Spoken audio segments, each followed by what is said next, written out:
लोग भी बैठे हैं। हम आए हैं वोट लेके असेंबली के अंदर, और जीबी का अमन हम सब के लिए ऑक्सीजन से ज्यादा इंपॉर्टेंस रखता है। ये हम सब इस बात को एंडोर्स करेंगे।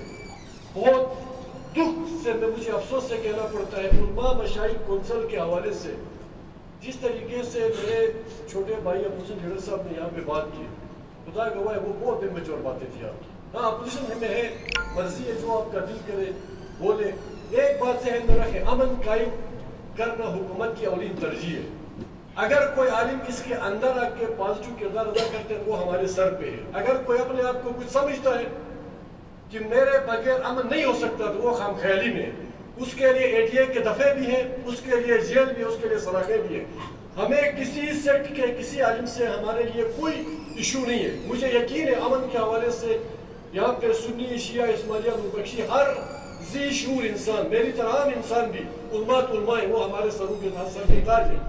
खुदा के लिए थोड़े से संजीदा हो जाओ यार, थोड़े इस कौंसिल के इसको बिल इसको एक्ट की शक्ल में पास करने के लिए हम किसी उलमा के मोहताज नहीं है।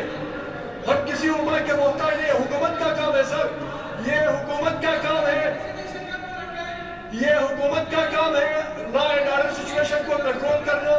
ये बिल डिक्टेशन की मोहताज नहीं है सर। मेरी तो ख्वाहिश है कि आज इसको एक्ट की शक्ल में हम पास करते चले। चूंकि लॉ मिनिस्टर साहब ने इसको या आपने इसको कमेटी की तरफ रेफर किया है, कल सर आप टाइम बता दे, परसों हर सूरत हम डंके की चोट पे इसको लाए हैं। दोस्त मुझे यकीन है इसके मेरे भरपूर साथ देंगे।